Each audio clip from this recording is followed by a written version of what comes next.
So, world, you know what time it is. I got my coach since day one. I started IWF West Patterson September 11th, 2002. Year after 9/11 was when I remember stepping foot in the ring, and it was my main man, Damian Adams, to the wrestling world, but he's my Lewis to me. Okay. You helped me since day one, Lewis.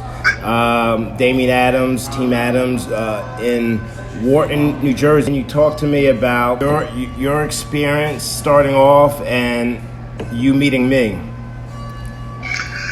All right. Well, you started in 2002. I started back. Me and Rob Strauss. That's right. Him and I started at the same time back in July of 2000. So we started at IWF in West Patterson.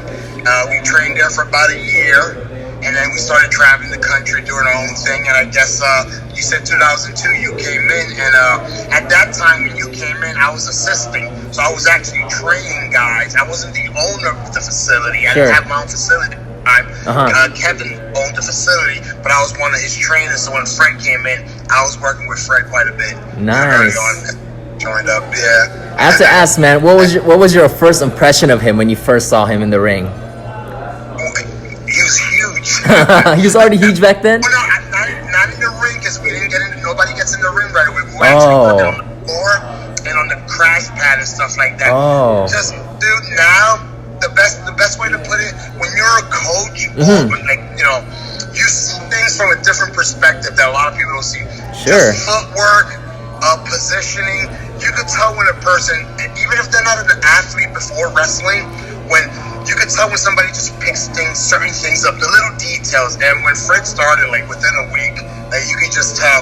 You can't tell a person's gonna be a superstar. You can't tell that. Right. But you can tell, like, wow, they really pick up the small details, which makes your job a lot easier. And Fred is a natural, so it's no surprise that all the success he had. So he kind of has a little bit of that it factor from the start, huh? Yeah, man. Yeah, but he knew that. I mean, Fred, there's the thing though with Fred, he's super humble. Fred's more open now, like the last few years. Like, I mean, he's more talkative. Sure. But Fred, remember back in the day, Fred wouldn't talk a lot. Like, after the shows, we go out to the diner, and Fred would be like, nah, man, I'm just gonna eat. Like, right? Because I talk a lot. You know me, Fred. I love to talk and just, guys and stuff like that. But Fred was just always very low key, very personable, So we always wanted to try and just get the Fred to come out, from the inside. And he was always pretty quiet, And years would go by, and look at him now. I mean, you're super open. He does speaking conventions. And he speaks fantastic. So man. Fred from early on, Fred always had it. It's just a matter of, pulling it out of people, Sure. That's all him. Sure. That's all him. Just a matter of getting like we talk about being good in wrestling or in any business. It's about confidence. Once you get the confidence out and you just don't care and you go out there, man, like there's no stopping you. So that's Fred in a nutshell. So since you've been training him since day one, did you know that his mom didn't know that he was actually training to be a wrestler for the first year? First year? She thought that he was still in college. I remember that vaguely, but I don't remember exactly. Was that the case? I wasn't sure. That's crazy how much passion he has, right? To step out and do his own thing, go against the grain, right? Yeah, but if you know Fred, that doesn't surprise you. True. That's the kind of dude he is, Yeah, but Lewis, you're spot on, because when I started IWF, I wasn't out, I wasn't comfortable with myself. So anytime I had to do promos, I would make my voice like this to sound more like the Bone Crusher and sound more masculine. So I had to do that and hide, and I didn't want to be outed by anyone. And fast forward to now, I'm happy doing this podcast because it's therapy for me. I'm able to speak, I'm able to talk, I'm able to be myself, and this is practice for me, being able to speak. So I always say, don't die with the story, and you tell it. And still to this day, I still throw punches like you, I still sell like you, I use King of Rock because you used it back in the day, and I was like, wow, I like how that sounds because I can walk out to King of Rock. Oh yeah. So after Fred's first match in the independent scene after WWE, I asked him what's your entrance music gonna be, and he was super hesitant to tell me. He's like, no, you're gonna make fun of me. I'm like, no, just play it. And as soon as he played, I'm the king of rock, there is none. It just gets you in that mood. On your first post WWE event, you used it on the Indies? Yeah. I didn't know. Wow. Yeah. It's dope, man. Yeah, but I was also using it before WWE. Like, I was using it in certain places. I was using King of Rock because you used it, man. I just loved how it sounded. So I throw punches still to this day, 16 plus years in this business. I still throw punches like you. I still sell like you. Just everything. I've learned, you taught me how to bump, Yeah. You taught me how to bump. And I think you were the one that said I bump like Pat Tanaka. Was it Pat Tanaka? I'm trying to remember. Yeah. It's the first time it was on the crash pad. Remember, I would form the line, and Teresa would be in front of you. Yes. And you would take a bump, and then you would come and be like, "Oh, Fred, you got this, Fred." Like, oh my God, Yeah. You said Pat Tanaka, and I was also a Chris Benoit, fan. So guys that would attack the mat, I was just big fans of them. And I think I was always taught the harder you hit the mat, the less it hurts. Yeah, that's true. If you try and protect your bump a little too much, and you feel it more. You do even your back elbows when you shoot guys off the rope and you go in there like Benoit. So you do exactly like Ben, because that's what Benoit does. He doesn't wait for the guys to come to the middle. He goes in there and charges. And Fred, another art to this, just so you know, Fred is a beast in the ring. Mm-hmm. All right, he doesn't get credit. Fred is a beast. Right. But you will feel nothing. Wow. When you wrestle Fred, you could go in there for 20 minutes. It will look like he's destroying you. Right. And you leave there saying like, I can wrestle this guy every day of the week. Yeah. And that's what you want in an opponent. You want to make money. You want to have longevity. Yeah. You want somebody to get you sympathy. Yeah. So it looks like they're just beating your ass, and then when you're done, go grab a drink and be like, man, I can't wait to do this tomorrow.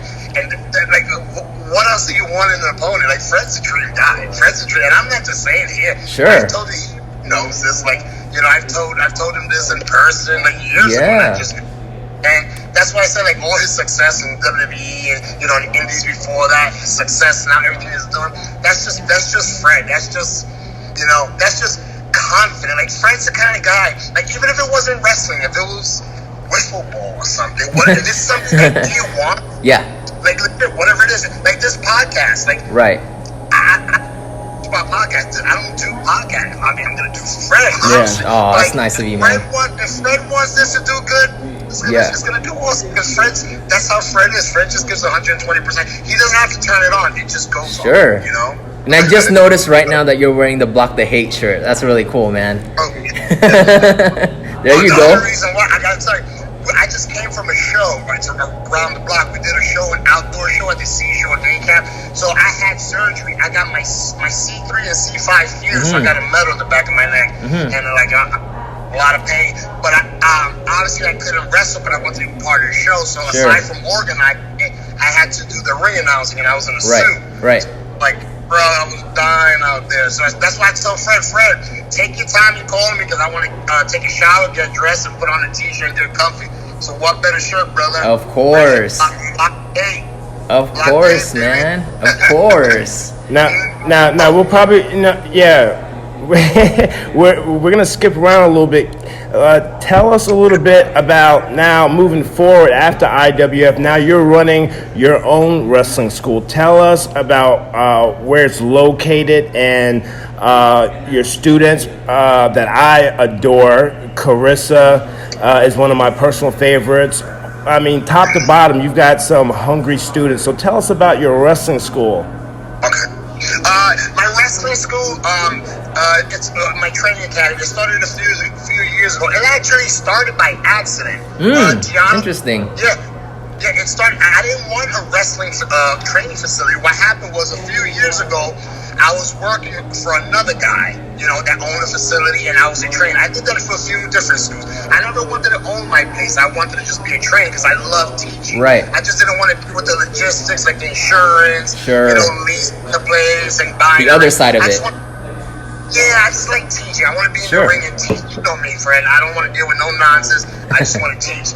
So, Indiana were training. I was coaching her for another company, and he decided to close the door. Just close the door and say, hey. Her and I at that time were dating. We ended up dating for 3 years, and I knew, like Fred, I said, you're amazing. You're gonna go somewhere, but you need to train. You can't just wrestle on weekends and think that's enough. You need to train every day. So since we were dating, and I had a few friends over at Ring of Honor, I knew they had a couple of rings down in Baltimore. I contacted them, and I got a really good ring for a low price. And I said, let's buy a ring. I'll rent the building, and we'll just do our own thing. Right. So that's why I started training her. 2015, 16. Well, I started training her like 15 or 14. But anyway, in 2017, I bought my own ring, got my own building. Yeah. And it was just me, her, and another guy. And slowly, people would just contact us all the time through Instagram, Twitter, DM us. They wanted to come train. Wow. And before you know it, it started building up to the amount we have now. Now she's in WWE and NXT, and then Karen, she started training with us a little bit after that. Wow. She's also with WWE as well. Yeah. So we got those two girls there now, and then Carissa Rivera and Tasha Steeles. They had WWE tryouts not too long ago. So we got to see where that goes with that. In the meantime, they're wrestling for Ring of Honor and traveling around the indie circuit and stuff. They have a few more others that I'm working with. That probably have some opportunities down the road later on this year as well. But that happened by accident. I didn't want it. Now I love nothing, Fred. So I love nothing more than training. I love, if I'll wrestle once in a while. I don't mind wrestling, but it's not about me. Wow. Like when I book my students for WWE for extra work, I book them. I don't book myself. Right. Independent shows, it's all about them. Yeah. Like what I'm doing now, you've been to the school, you see how I get. I'm passionate. I love coaching. I want to do nothing else except coach. Well, I don't mind agenting and producing, but I love teaching people. So now that's my focus, is coaching the students and setting them up with opportunities and whatnot, And then people like Fred, having guys like Darren Young, Sean Bennett, WWE referee, Danilo, Jay Lethal from Ring of Honor, having these guys stop by the school and spread their knowledge, and sometimes even get in the ring and work out with some of the guys. I mean, that's priceless. You can't ask nothing more from them. So it's going fantastic. That's fantastic right now, pretty much. If I talk fast, that's because I'm on meds. No, I'm with you, bro. I'm with you. You're not talking fast at all. That's amazing, man. I want to talk a little bit about your career. I remember you mentioned that you partnered up with Robbie E. in the beginning stages. How was it tag teaming with him, man? Wait, no, you mean when I first started my career? Yeah. Well, we started in July of 2000. The first year, we pretty much just trained and did local shows in Jersey. Then after that, this was before social media, Twitter, Facebook, YouTube, none of that existed. So we used to VCR tapes with 8x10s and big white, big yellow envelopes to promoter, and just travel the country, make very little money, make a name for ourselves. We didn't tag team. Okay. We traveled the country and a little bit outside. Sure. Mostly wrestling each other just to build a name. Oh, nice, nice. So we did that for a few years, and then coincidentally, we did like a bunch of TNA dark matches, explosion match, 03, 04. Then we started getting booked a lot with WWE. Back then, because everybody always saw us together, so they would just book us together. Even WWE, we go to Raw. You've been there too, right, Fred? At that time. Wait. Hold your thought, Lewis. There was a time when Dr. Tom Pritchard was the scout, and whenever WWE would be in the Northeast area, he would tell me, just show up, and if you work, you get paid, and they pay you cash. But if you don't work, just keep your mouth shut and let it be a learning experience. So after a while, for me, it caught on. I'm not on the list. So I don't know who messed it up, but someone demanded money. And I remember when Tommy Dreamer started running talent relations, he found out that I was showing up to TV and I wasn't on the list. So he told Kevin Knight, and Kevin Knight told me I can't show up to TV anymore. And I was devastated, man. I was like so upset that, like, you know, someone either outed me or someone fucked it up for me coming to TV and not being on the list. So from then on, you had to be on the list to be backstage. So I was devastated, man. I remember that, Frank, because I remember when we were, I don't know if it was DC or Philadelphia, me, Rob, and you were there, and you told us you weren't on the list. So I'm like, where you going, Fred? He said, nah, man, I'm gonna walk around. I looked up at the 300s, and I'm like, what's he doing up there? He was just trying to stay under the radar, right? Wow. I was like Sting. Wow. Yeah, you busted a Sting. I did the same thing. All the time, bro. Do you remember when Matt Hardy wrestled at Kane in Philadelphia in the steel cage or something? No, it was Edge and Kane in the steel cage in Philadelphia, and they had all the security pull them apart. I wasn't booked for that. We just showed up at the arena. Wait, did you say you were a part of that, or you weren't a part of that? No, I was part of security. Oh, part of security. Okay. I wasn't booked for the show. Okay. I wasn't booked. Like Fred said, we used to just show up, and they saw us so much, they figured out he's booked. I remember one time Tony Garea says, Damian, you're on the show today? And he goes, he says, you're not on the list. I said, what do you mean I'm not on the list? Again? And, you know, am I supposed to say that or no? Yeah, you can say whatever you want, bro. Yeah, because whatever you want. Absolutely, it's the past, and it's funny. You know, they don't allow that anymore. If you're not on the list, they will escort you out. So that's the beauty about being able to share our experiences, man. I remember. Still to this day, anytime I see Sergeant Slaughter, I thank him because out of 10 guys, he would always pick me for like dark matches. You know, he always saw something in me, and I tell people 2007 was my worst summer because I was heavily involved in, you know, the booger sugar, you know, and hey, it is what it is. I like telling people about my experiences and what not to do and how I learned from them. And there was a time when I blew up. You know, I was heavy. And I remember Matt Stryker told me Sarge was in the Gorilla, and he said, man, what happened to Fred? He put on 50 pounds of fat. And that's what I did, man. I put on 50 pounds of fat. I was a mess. And from then on, I just lost the weight. I got in better shape. But Sergeant Slaughter always gave me opportunities. So, yeah, back in the day, him, Tony Garea, paying us $500 cash, you know, for working. $500 cash. Yes. As soon as you got in the building, yep, all the time. I did security at least 10 times on shows I wasn't booked on. Yeah. Like you said, just people just show up. Yeah. You know? Yeah, I was used probably 32 times. They said no 33 times. No, until that one yes. But, yeah, I mean, I love telling stories about that, man.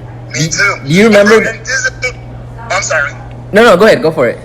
Oh, I was saying, what you just said, Fred, is so true because just like Fred, I did the Booger Sugar. I did a lot of bad stuff. But, I mean, it wasn't good, but I'm here now, and I'm able to share all this. Yeah. I'm very blunt. Fred will tell you, with my boys and my girls, I don't sugarcoat anything. I tell them all the dumb shit. Oh, is it okay? Yes. I tell them all the dumb stuff that I did. You know why? Because I want them to avoid that. I did it because I didn't know better, or I thought I knew too much, and I went through a lot of bad stuff, but it worked out in the end. Just like for Freddie, it worked out fantastic. And now we can share all that experience, so hopefully they can avoid it, especially with the way wrestling is now. It's not like it was years ago. Yeah, so true. You know, with social media, sure. You have to be more clean. You can't mess around. So right now, I'm super strict with my boys and girls. Like everything they put on social media has to be, you know, proper, nothing political. Like keep everything clean. Support one another. So like I think our experiences going through all those things are good in a way where we can prevent other people, you know, from going through them, so they can live their dreams the proper way and not have to do that. Right. You know? Plus, it's a lot of funny stories. Yes. I was gonna say, imagine like back in the day when they had social media, like when you guys like just started out, or even like like the Attitude Era of like Stone Cold, Billy Gunn had like social media. Just imagine what kind of chaos that would have been, you know? Yeah, a lot of people arrested.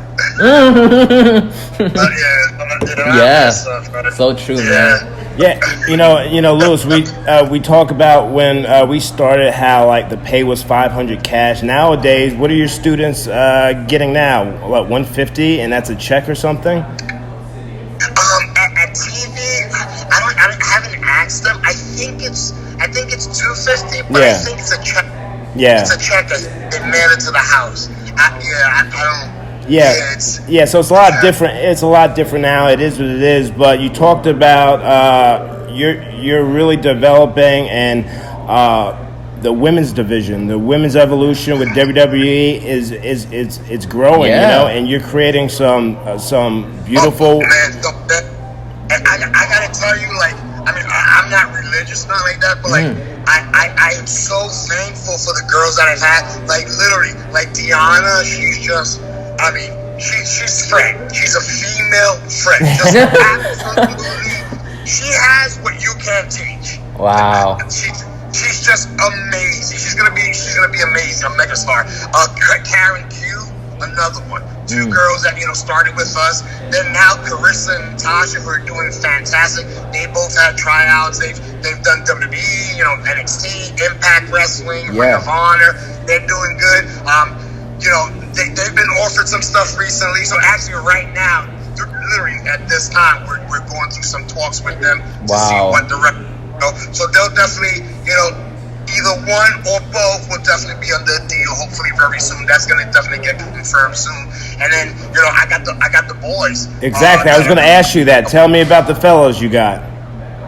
Well, and real quick before I get to the fellas, I gotta tell you, because our women are doing so amazing, like literally, and not just amazing. I'm not talking about amazing that they're doing good, getting opportunities, because a lot of people get opportunities that aren't doing necessarily that good. Sometimes they know somebody or whatever the case may be, but our girls are getting opportunities and killing it. So that shows you, that's a testament to the work that they're putting in and how good they are. I mean, they're wrestling every weekend, traveling around the country. They're training consistently. Look, all have amazing bodies, amazing characters. They're all completely different. Neither one is alike. So you have variety. That's what they want. You don't want two of the same thing. Yeah. But at the same time, you know how many women I've had walk into take a wild guess how many women I've had walk into Wharton Fred in the past 2 years. Just take a wild guess. Let me give me any number in 2 years. How many students? Women. No, girls. Girls? To get joined, to try it out, say, hey, I want to wrestle. And in just 2 years. How many 50. Oh, no, that's a lot. I wish 31 girls. Wow. In 2 years. Jeez. They last about a week. Oh my God. Because with the girls, I don't care how pretty you are, how athletic you are, what background. Everybody does 750 squats. You've seen the rows. We do rows. We do shuffles. We do 20 pins on the fly, 30-minute matches on the fly. Yeah. Like, all those are fundamentals. We don't bump a lot, but the conditioning and the workouts are very, very excruciating. So I don't want to waste anybody's time, and I don't want them to waste my time. So when people come in, and we've gotten some gorgeous women. I'm talking about women from modeling agencies. They might last. The most they'll last is a month, and then they disappear. I've had 31 women in the past 2 years, only in Warren. I'm not even talking about when I was in Hackettstown. When I was in Hackettstown, I had more women there, but I wasn't in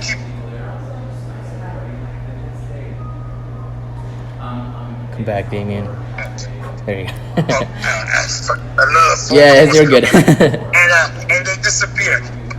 But that's a testament to how good these girls are. Not only are they doing well, but to continue training, those days of just looking pretty is long gone, man, and I'm glad that that's gone. You know what I mean? Like I missed the days when it was like Alundra Blaze, you know, like putting on good matches. Trish Stratus, man, even though she started off as just being a diva, she broke that mold and she became a professional wrestler, you know, and I love that as a kid growing up. So I love the fact that it's going back to that again, you know, with women like Bailey and like, exactly, man.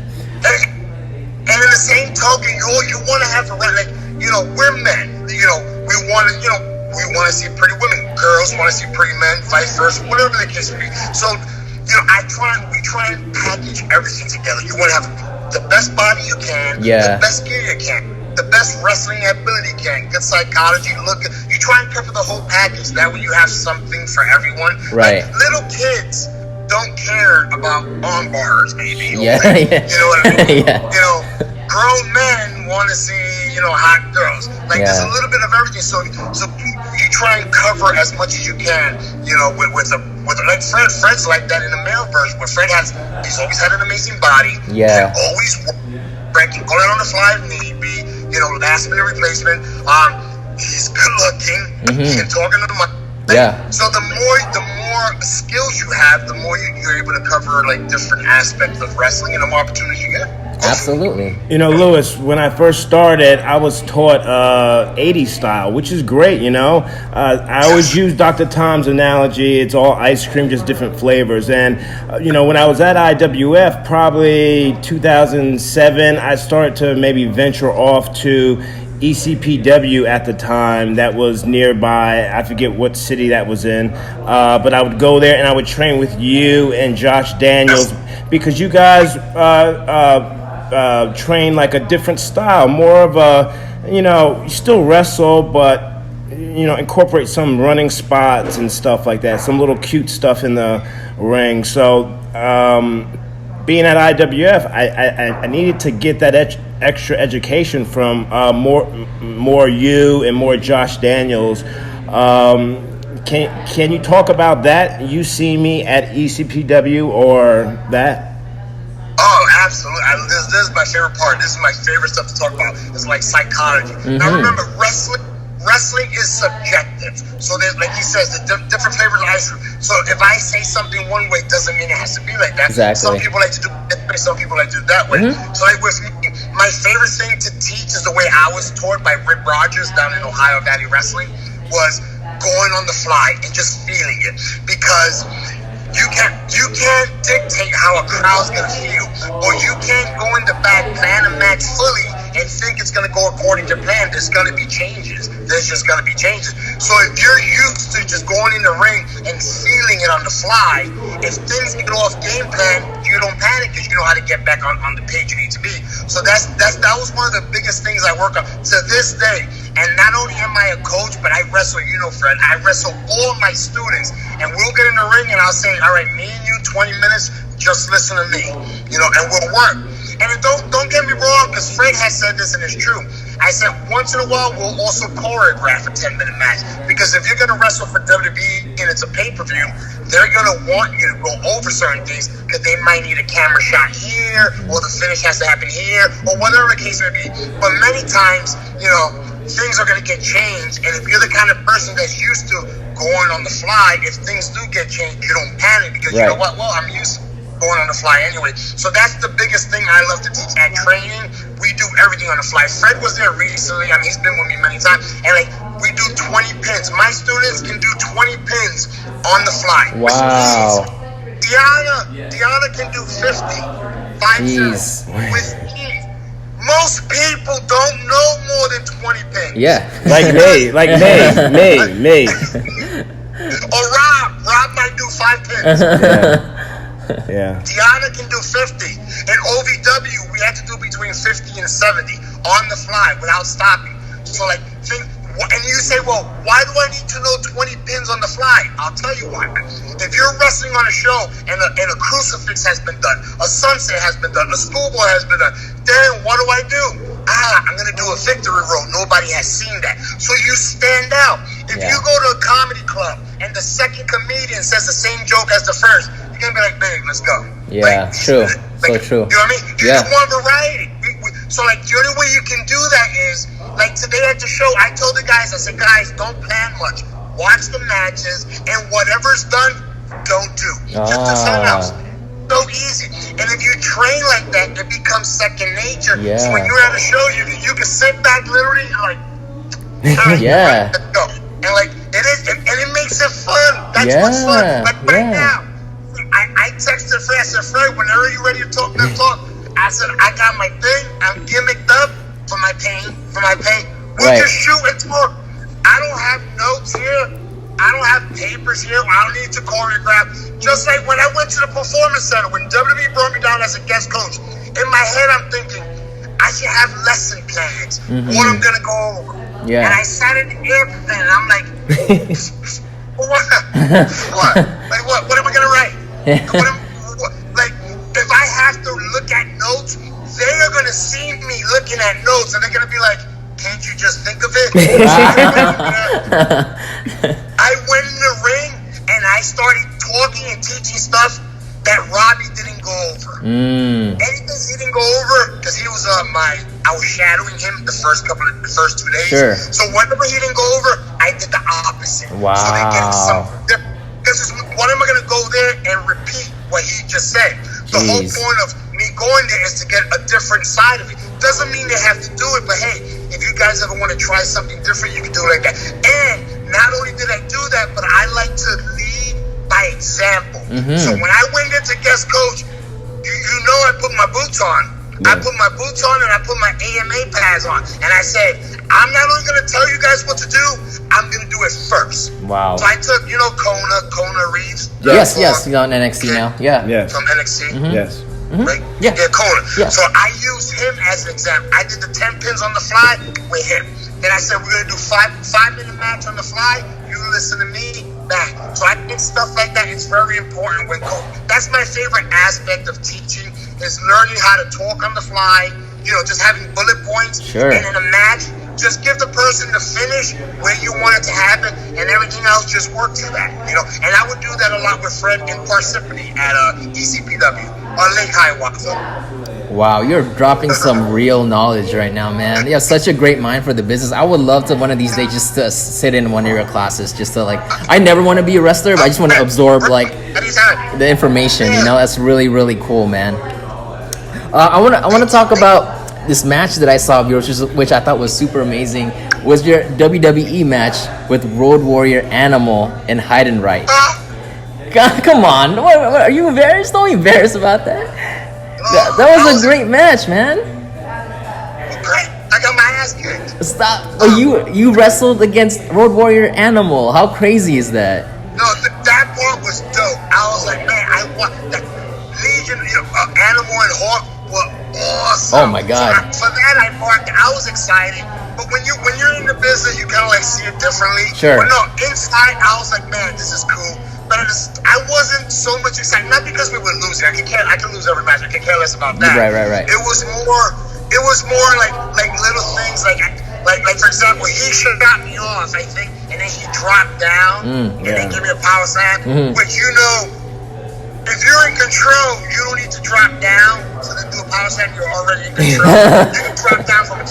But who am I to say anything? I said, you got it. Whatever you want to do, bro. I said, let's do it, baby. So because that's what you do. You do the right thing. They're the veteran. They're the stars, not me. It's not my job to say, I want to do this. Right. It's my job to listen and do as they ask. Yeah. That's what you do. So, but if I could have done it different in my way, I would have liked to do it. But no, it was awesome. Any opportunity I got with WWE was always awesome. Yeah. They're the best. I always love anything I've ever done with them. Whether it was doing a dark match, a TV match, security spot, guest coaching, anything I did with them was always awesome. Always a lot of fun. And then around that time, Heidenreich was, at least in the general audience eyes, was pretty new to the business. So how did he work based on your experience with him? Was he easy to work with? Who? Which one? Heidenreich. Oh my God, no. Bro, that match was 3 minutes, if that. It's on the WWE Network, I think. It was 3 minutes. He must have went over it. Keep in mind, me and Deanna have done 45, 60 minutes. There's a match of me and Deanna on YouTube doing 60 minutes, okay? Wow, okay. We've done that many times on the fly. I've done a ton of 60-minute matches. Like, I just go. Right. Talk in the ring is easy. I did a 3-minute match on SmackDown. I think we went over it 10 times. My head was gonna explode. Like, not Animal. Animal was easy. We went over it once or twice. Sure. He's a Heidenreich pro. must have told me 10 times, and I'm like, I know, I got it. Like, it was all that. It was. That's what I mean when I say like it wasn't that enjoyable, because it's like it's just too much sport. It's easy, you know. But maybe, you know, I mean, he wasn't that type of wrestler. So I mean, I didn't show frustration there. No, of course not. But after a while, in my head, I'm thinking like I literally walked away. I went to catering. Wow. I can't go with the match anymore. You know. We go out there, it'll be fine. It is what it is. But that's wrestling. You know? Lewis, I know what the answer is, but who are some of your favorite wrestlers that you tell your students that you need to watch, you need to study? I know the answer, but can you clarify it with the world? Okay. I mean, when I was a kid, this is the thing. This is so important, because, like I said, I am very versatile. I love everything. I love Hillbilly Jim. Yeah. If you say that to somebody, they'll be like, "He can't wrestle." Like, it doesn't. There's a thing, little kids don't know that. Right. When I was a little kid, I loved Hillbilly Jim, Junkyard Dog, Ultimate Warrior, Billy Jack Haynes, Tito Santana, and Hulk Hogan. You're right. Those were guys I loved. Today, most people will be like, "Oh, those guys couldn't work," but it's not always about working. Sometimes it's about character. It's Absolutely. about connecting. Yeah. You know, not everybody has to be that great Chris Benoit worker. It's more than Ultimate Warrior wasn't the best worker, but you know what? He sold merchandise. We loved him. We loved his passion. His you connected. That's what's important, is the connection. Find a way to connect. Maybe through character, through promo, through your body, or through your wrestling. Right. You know, but today, so when I was a kid, I was big into characters. Today, I'm more into wrestling, like good wrestlers. So I would say, like, all my students, I have them in a group text, so I send them study material. Training isn't 3 days a week. It's 7 days a week.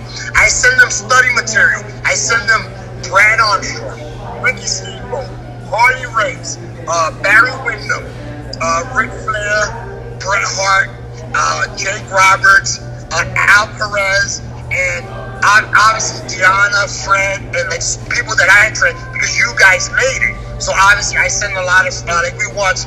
I send your match with John Cena, a few of your matches. I give them Barry Young matches, Deanna Purrazzo, Karen Q, because they are where you guys were. You don't want to be. Yeah. So obviously I need to send them, and since they were also under my tutelage, at some point they can see like, look, this works, and then they see guys like Barry Young do it on TV. So it makes my job easier, because it's like, see, what we were working on last week, look at Fred do it here. If you watch, I post Instagram clips all the time, or even my videos on my Instagram videos. You can see a lot of the stuff we do, and if you watch Deanna's matches at NXT, you watch sometimes Fred matches, you're seeing the same stuff. So, you know what I mean? Yeah. Like, so I use a lot of that stuff now more, but I also still go into characters, a lot of characters, you know, like, you know, Undertaker, like Randy Orton when he does his promo, but, you know, I try and, like, be a little bit more realistic with it, like, you know, stay away from the, you know, like you say, the bone crusher. You know, but you gotta. You're right. But I'm guilty of that too, doing the wrestler voice. Sure. I tell them, just try and be more natural. And again, the only way you're gonna be natural is if you're not worried about what to do in the ring. If you're just yourself, be yourself. That's it. And then people will feel it. If you gotta read a teleprompter or memorize a script, people will look at you like, it shows. Too much. Who talks like that? Exactly. Like right now. If I was cutting a you see how I'm rambling? Yep. And I'm. If I was doing a promo in the ring, I should do it like this, because this is me. I am not reading a script. I'm going off of what you're asking me. Yes. And that's how I was trained in OVW. We would do a match and we get out the ring and Rip Rogers would come up with a mic and surprise you like it did back in the old days. You know why? Because you're out of breath. You don't have time to think. You just gotta talk. Like, you ever see NFL on the sidelines or NBA, the guy is sweaty and they're like, having a sip of Gatorade. Yeah. That's a real promo. Right. That's how wrestling should be, because you're getting their real thoughts and real feelings. If the person has to stay in the ring and kind of like, and look in the camera, then that 2 seconds can sometimes, the kids will take it because kids might not know, but the adults will be like, oh, this guy, he doesn't, who talks like that? He doesn't talk like that. You know what I mean? So I think if we got back to that a little bit more than that, even if you, Fred, didn't you stutter a lot back in the day? Yes. I stutter. I have lists. I probably spit when I talk. So what? It's me. Like, let me talk. Like right now, I'm talking to you 100% honesty, raw emotion. Yes. So if this was a promo, which is not a promo, but if this was, damn, that guy, he's real. Whatever he's saying, he means it. If you turn the volume down and you just look at my face and my body language, my mouth, you know that I know. I even if I don't know what I'm talking about, I believe what I'm talking about. Yeah. So if I believe it, you're gonna believe me, and that's important. That's what I try and teach. Not just in wrestling and the skills, but character. Doing a podcast or doing an interview in the ring, whatever it is, I tell them, I said, don't think about it. Just go out there and feel it, and they'll buy it. They'll buy it. If you be yourself, they'll buy it. You know? Yeah, and that's why I thought it was so great when Austin Aries, I don't know if you saw it, when he was eating a banana during his interview backstage with WWE, and he got like a lot of flack from it. A lot of fans appreciated, just like based on the stuff that you said of how real it was. But he ran with it though. He made like the whole like banana thing, like his merch. But he was randomly eating a banana during a promo, which I thought was so genius, bro. And yeah, it was really cool. And again, along the lines of earlier when you were talking about characters, like, yeah, you're absolutely right. As a kid, I pop whenever Junkyard Dog headbutt like someone. You know what I mean? And like sometimes the characters, yeah, dude. And like, Hulk Hogan gets a lot of flack for like saying like, oh, he's not a great worker, but man, he knows how to work the crowd. He has that psychology. He knows when to turn it on. He knows exactly just what to do to get the reaction that he wants. And I think that's. Bro, look at YouTube Hulk Hogan in Japan back in the day. Oh yeah. Hammerlocks, not wristlocks. Hogan can work. He worked it. Hogan, I grew up in Queens. I was born in the Bronx. I grew up in Queens. I went to MSG back in the day. This is a fact. You can Google this. WWF was at MSG every month, sold out every month with Hulk Hogan on top. Yeah. In his matches, nobody sat down. Okay? What more do you want? Yep. And okay, yeah, he might have did a lot of this, a lot of posing, but that's what worked at that time. Exactly. He was working 300 plus days a year, twice on Sunday. Back then, the WWE rings had no give. It's not like it is now. You know that, right, Fred? Yes, it's like a bed. Back then it was like a boxing ring, so they had to protect their bodies. And back then everybody was huge, so they're wrestling every night. So it's not like they don't know how to work. It's just they were working for what worked at that moment. Yeah. You know what I mean? And also longevity. Hogan had to work in Japan a little different because that other stuff didn't work. You know, that's just how those guys can. Of course, they can work. Anybody that says that doesn't get wrestling. Yeah, man. You don't get it. You know. For sure. It's people shitting on Goldberg. Yeah. No, like I'll wrestle Goldberg. You can't give a fuck if you can throw hip toss, bro. No, but we talked about it on the podcast. If you're sitting with the Undertaker, man, you should be a little bit relaxed. Like, and I've seen Taker from experience. I've seen him sit down, go over matches, relax. So you should be a little bit relaxed. I don't know what Goldberg is doing by like hitting his head on the door. He's hitting his head. He's just like he's loopy. Yeah, all he had to do was listen to Undertaker. Yeah. Honestly, I wasn't there. The Undertaker had to tell his brother, just listen, relax. It'll be Undertaker's not gonna go fast. He's gonna take his time. Yeah. They're already over. It's not the match. Yeah. We pop on just the entrance, and when they get in the ring, they do a little bit of stuff, and they take it home. They don't have to go out there and exchange wrist slots. Yeah. If they do that, what do the other guys do? That's why they don't need to go out there and do certain things. That's why wrestling, you have to have variety. You know what I mean? Goldberg, like you say, Fred, might have got a little bit worked up, excitement. Yeah, that's like, you know, it bugs me a little bit. It bugs me. Like I love Goldberg, but it just bugs me. You're in there with Taker. Just take your time and explode when you need to explode. And especially with that crowd in Saudi, because they would just be happy with anything. They just wanted to see them. That's it. It could be like 2 minutes of them making eye contact and looking at the crowd just like Rock and Hogan WrestleMania. They would have been happy, man.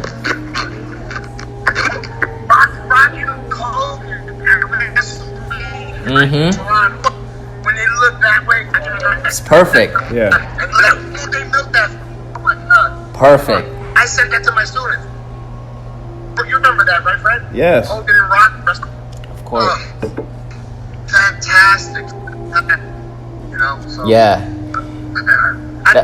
That was a lot of, you know, I think Jim Ross said that was like one of the matches that he had, that's most memorable for him to call because how the fans like switched on them, you know, during the match. So JR had to kind of reboot his system of commentating, and you know, the Jim Ross being a professional, he was able to do it on the fly, just like how you train your students, and he was a professional. But it's crazy how he had to pivot. Mm-hmm. Yeah. But if your mind that way, same with The Rock. Didn't The Rock had to change their style? He worked heel. How about Bret Hart?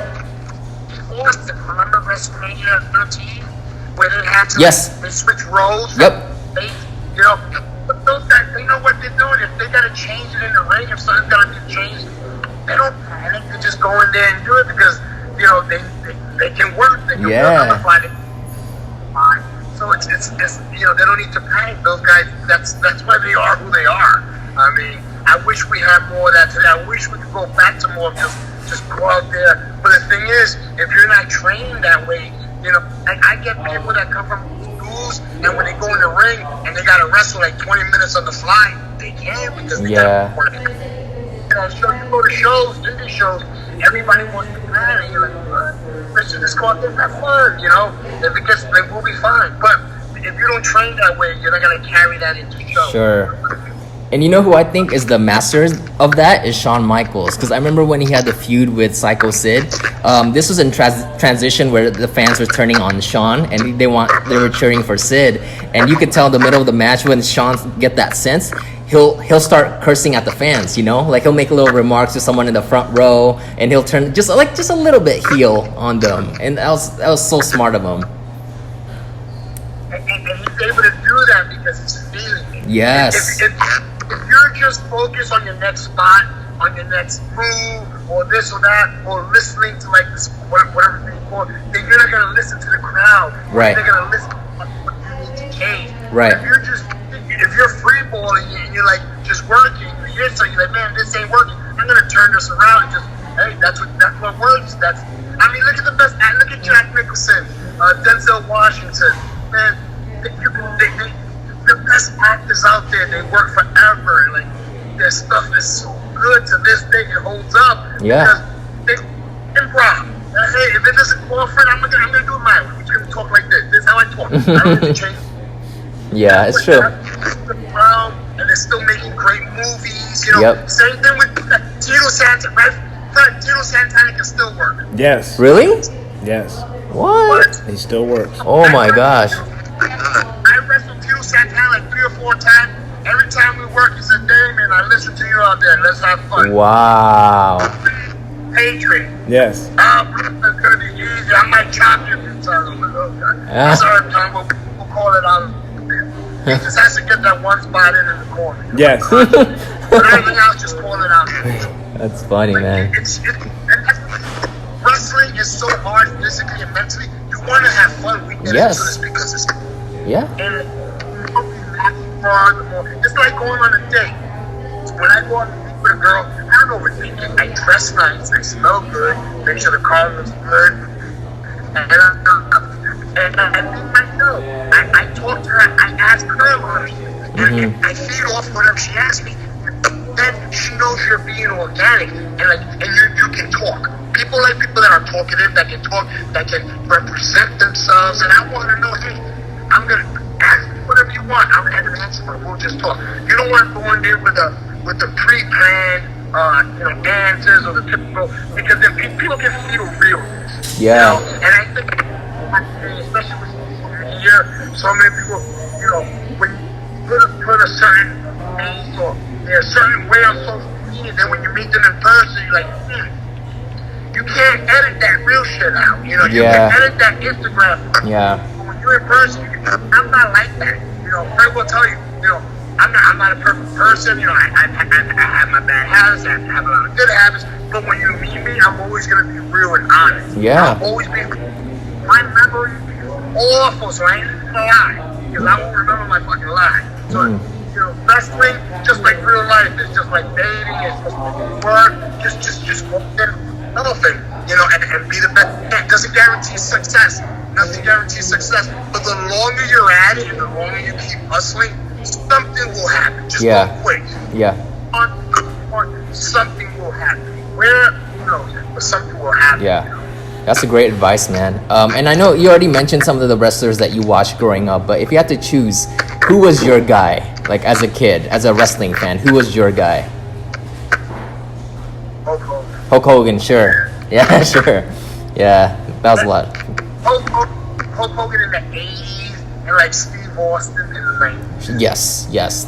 That's a lot of top two for everyone. Oh, that's funny. Mark Henry texted me saying, oh, Steve Austin wants you on his podcast. I said, all right, sure, that's great, So I'm just waiting to hear back from, I guess Mark Henry passed my number on to Austin. So I always say, don't die with the story and you tell it. And again, this is therapy for me, being able to talk and being able to share my story and my experiences. I can't wait to do his podcast. So, yeah, he's one wrestler. When I brought my boyfriend backstage at the time, Steve stopped everything he was doing to talk to him. How you enjoying WrestleMania weekend, kid? It can be kind of stressful. So he was very nice to my boyfriend, who wasn't a big wrestling fan, but when it came to the Attitude Era, Steve Austin was his favorite wrestler to watch. So for Steve to be nice to my boyfriend and me at the time was great. So I can't wait to tell him, share that story again with him on his podcast. And I think that's really cool that he was one of your favorites back in Attitude Era. It wasn't even the wrestling. Yeah, I know exactly. It was stunning Vince. With Hulk Hogan, I love the hulking of wrestling and the look and like the all-American guy. Yeah. With Steve Austin drinking beer, like all the pouring cement and yes, the Corvette. Mm-hmm. Or like the milk truck and all those bats. It's Steve Austin, the guy you love that. But don't forget But you mentioned Steve Austin back in the late 80s, early 90s. He could wrestle, you know, as Stunning Steve Austin. We all know that he could wrestle, but, keep going. Hey, listen to his matches on YouTube, Steve Austin, Stunning Steve Austin versus Ricky Steamboat. I've watched every one of them. Me too. Steve Austin, a technician. He can wrestle with order. He can tell a story, okay? Right? And I send those matches to all my students. Amazing matches. His career got changed. I just always because his knees. Yep. He messed up his knees, so he couldn't. And he had a different character and all that. So what did he do? He changed up what he had. He did less in WWE in the ring. All he had to do was kick, punch, give you the finger. Right. That's all he needed. He made more money off of doing that than he ever did in WCW, and he was a technician back then. Right. But you know why he could do it? Again, because those old school guys, they can work different styles, and and it's not just working this style; it's knowing how to get it over. Just because you know how to work a style, but you got to know how to get it over in front of a TV audience. Right. You know what I mean? Right. Those guys were able to do that. That's a great example of a guy back in the day. He was a completely different style to what he became in WWE. Yeah. I'm glad you said that because a lot of people don't remember him as being a technician. People like us, we watch him with the long blonde hair, almost like a heartthrob, like Shawn Michaels, right? And he was really great in the ring. And he actually said this in an interview that him switching his style, that was a conscious decision. Like, he needed to switch into a brawler. So it wasn't because oh, like he can't wrestle. No, because like exactly what you guys have been saying, because of his new look, of his new, you know, his personality. That's how he had to wrestle. But it's so cool that he can do both. Fred, it was also because his knees were bad, right? Correct. Yeah. That's why he had to change his knees. And he was having neck issues, His neck, yeah. I mean, I'm sure he's gonna podcast. I would love if you could bring something like that up. How he changed his style from WCW to how he injured. I know he's talked about how his injuries played a big part in that too. You know. Right. So very important. Yeah. No. I'll definitely ask him. I will definitely ask him that. Yes. So right now, who do you have your eye on right now? In whether it's in WWE, AEW, Ring of Honor, who's the one guy that you say like, man, this is the dude? And I know that's a loaded question. No, it's not. I can tell you who it is. Okay. To me, Randy Orton's the fucking man. Randy Orton. Oh yes. Randy Orton's like, he's just everything, man. He's got the look. He's got the size, his style, his fucking confidence. Yeah, he's always been like my top guy that I enjoy watching. Yeah, I mean, obviously Eddie Guerrero when he was alive, but yeah, Randy Orton. I just like everything about him. He's like that pro wrestler. Just has everything: the look, the size, the work ethic, promo. I just think he's just always great. He's just consistent. Just always great. And no, keep going, Lou. I was just gonna say, I'm not trying to knock it, but I think right now the wrestlers that are there, like athleticism, looks, they have a lot of different varieties from the 205 guys to they just have a great variety of guys. But I mean, as far as for me, just my preference, I think Orton has considered. For me, Randy Orton is like the Derek Jeter. Like for years, just consistent. Just good.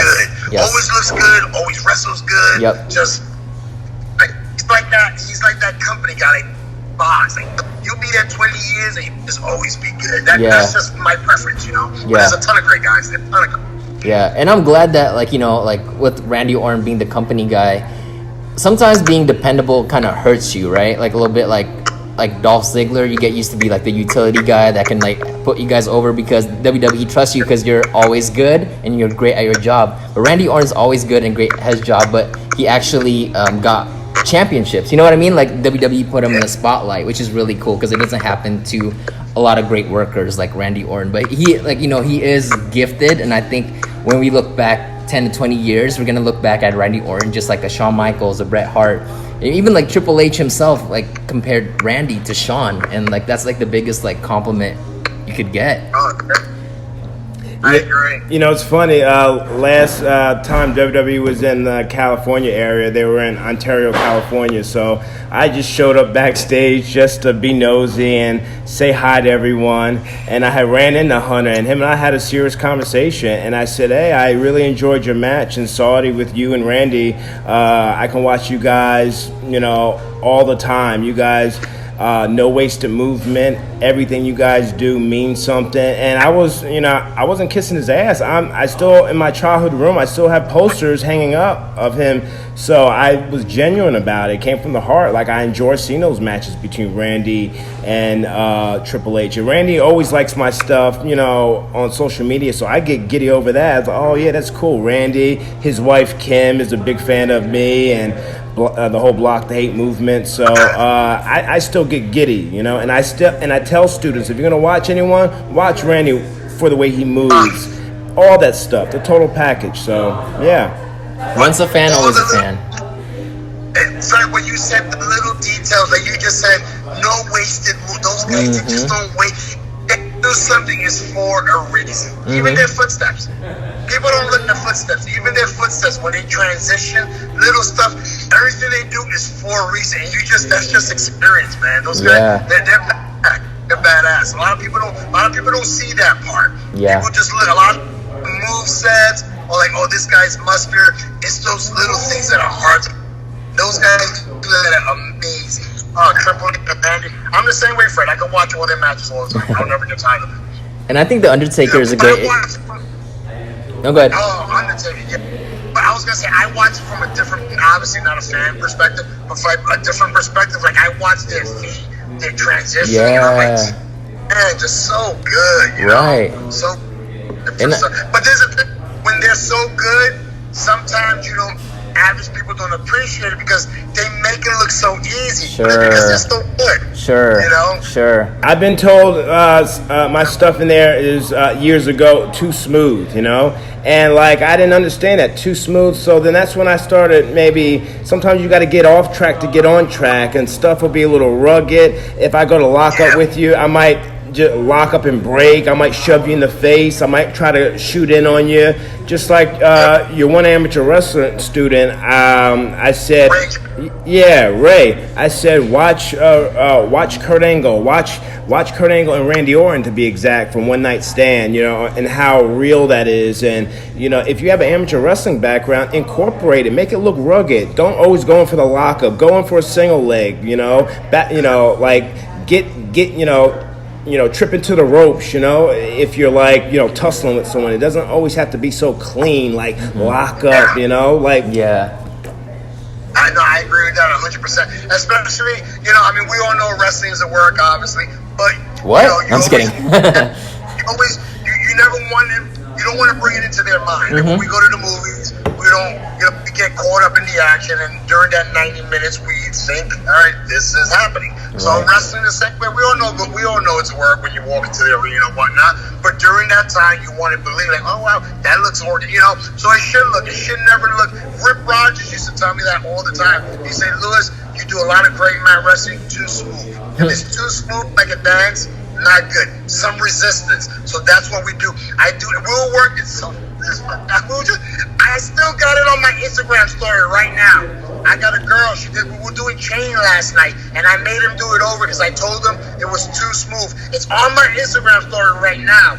And where she does he has the leg, she goes to roll out of it, he holds on and spins around. I said, that's what you want. Because if it looks too smooth, it doesn't look good. You should be some resistance. You know, with controlled resistance. Sure, you don't want to really hurt each other, but I think that's very important, especially if your character calls for, like you say, Ray. If you're an amateur wrestler or like a Kurt Angle, like my student Ray Jazz, he's an All-American wrestler, so you don't want to lose that aspect. Like that's really you. So wrestle like Jake Hager would do that, right? Yeah. Oh yeah. You're right. Yep. I think that's.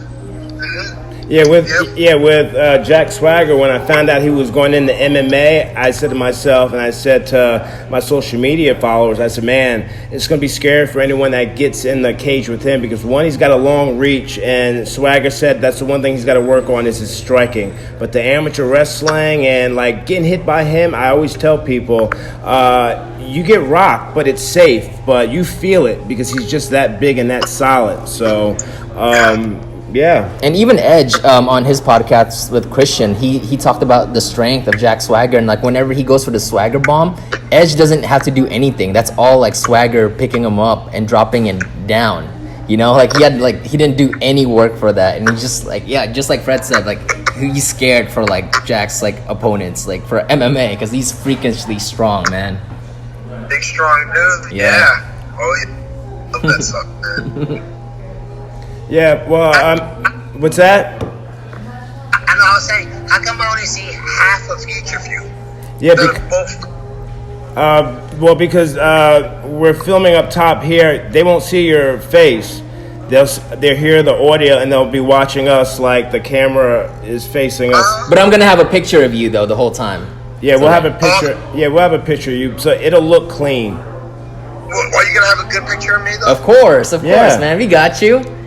Okay, all right. Good. Well, I mean, no. If you have a particular picture you want, just send it to me, and then it'll be in our feed and everything. Okay, I'll do that. But yeah, we'll definitely, with this podcast, one, I told you, it's therapy for me, and I've had like people like Titus.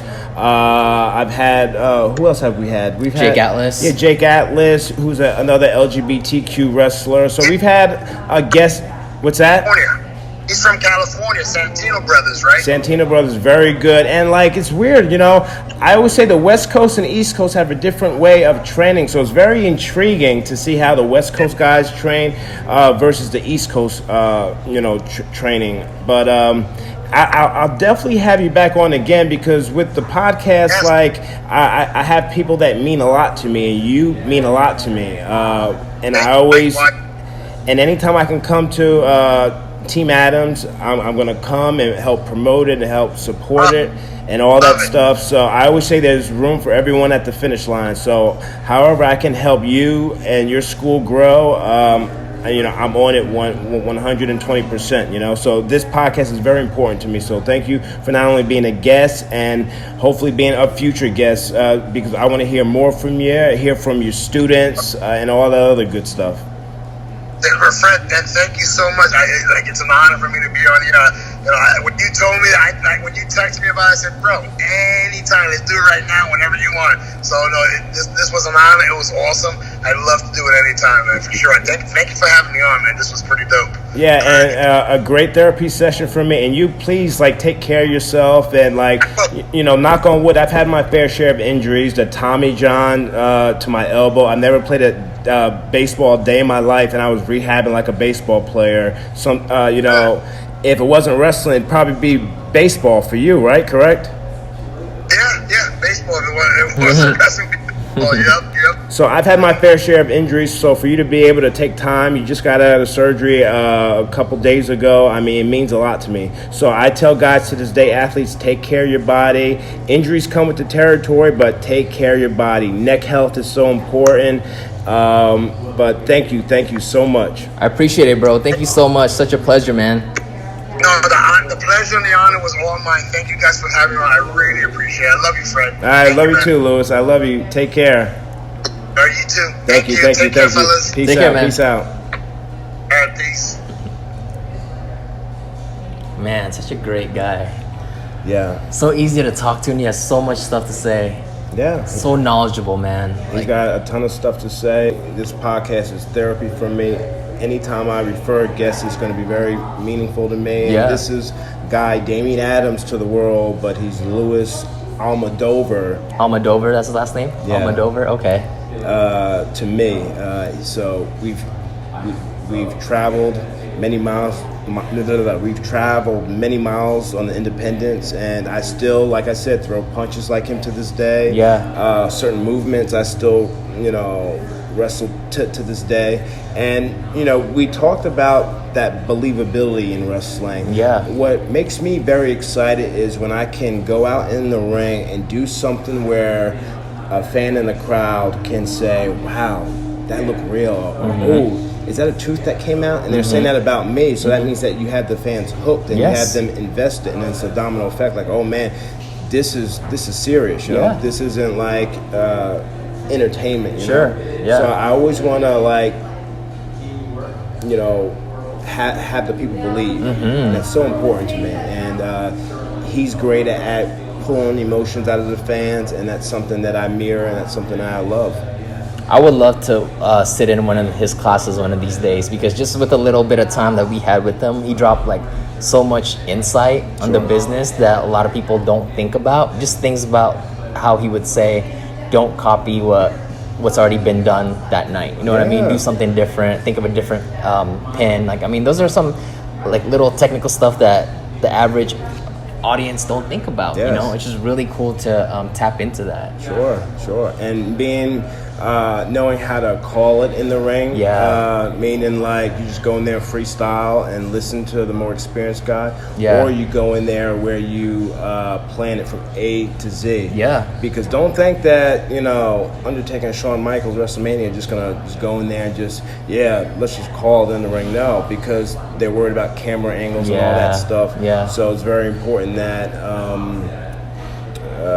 they map it out, what they're going to do. But for the most part, you got to be able to know how to call in the ring and plan it. So that's why when I first started IWF in New Jersey, I learned the 80 styles, call in the ring, call in the ring. Then after a while, you're going to be working with guys that want to want to plan it out. And you got to know how to kind of digest the information what you have planned and go in there and just make it look as real as possible. So that's true. It's very important. And still to this day, even I can struggle with it. Yeah, sure. You know? And even a guy like Randy Orton, who like we talked about, has great matches, and he's just like, he can walk the walk and talk the talk. But even like being personable with him on the tour, even he says he's very self-conscious about himself. Sure, you know? So, and you would never think that, but when you sit with the real Randy Orton, you get to know that, and you say to yourself, oh well, I mean, I don't have it so bad after all. If he gets nervous or stuff like that before his matches, so do I. So it's natural. That's how perfectionists are, though, all the time. They constantly. It's not so much of like lack of confidence, but they hold themselves to a higher standard, and there's always room for improvement. So that's why after every match, like people like you are always like, oh, I could have done this better. I could have done that better, because you constantly want to keep growing. You never want to stop learning or growing. Sure. And I believe in highlighting someone's strengths and hiding their weaknesses. In wrestling, you have good dance partners and not so good dance partners. Not so good dance partners is someone like Jinder. I knew you were gonna say that. I mean, I'm sure I've said it in an early episode, but you don't forget it. No, yeah. People won't remember what you said, but they'll remember how you made them feel. Sure. He's someone you want to highlight their strengths. And if you're in there with a good dance partner, someone like the Usos, just off the top of my head, like it's a night off being in the ring with those guys. It's a night off being in the ring with the Ascension. Because they're aggressive and they can call in the ring, they can plan it, we can do whatever. We can just have fun at the end of the day. That's great, man. Well, that's a good place to wrap it up. Shoot. Yeah, excellent episode, excellent therapy session. Damian Adams, the guy that trained me, was on Pro and Pro Wrestling, and we'll have him on again, definitely. We'll have some of his students on, so they can I think that's a good idea, to maybe get some of his students to get their 2 cents on their progression in wrestling, their ups, their downs. He talked about Deanna, who's with WWE now, so maybe we can get her on Pro and Pro Wrestling. I don't think we've had any women, so we got to mix it up, baby. So I think someone like Deanna, Carissa Rivera, we can get them on Pro and Pro Wrestling and get their take on the women's evolution and what they have planned in store for the wrestling world, because I'm 35, man. I'm a veteran. I'm old, so I want to hear what some of these this fresh meat got going on. Absolutely, man. Absolutely. So I think it's time to take it home, brother. We are making moves, making Pro and Pro Wrestling dollar moves. Hey, little swag. Freestyle right there, baby. Look, domino effect, baby. You want to do good in the world. Domino effect. Block the hate, salute the great. And cut.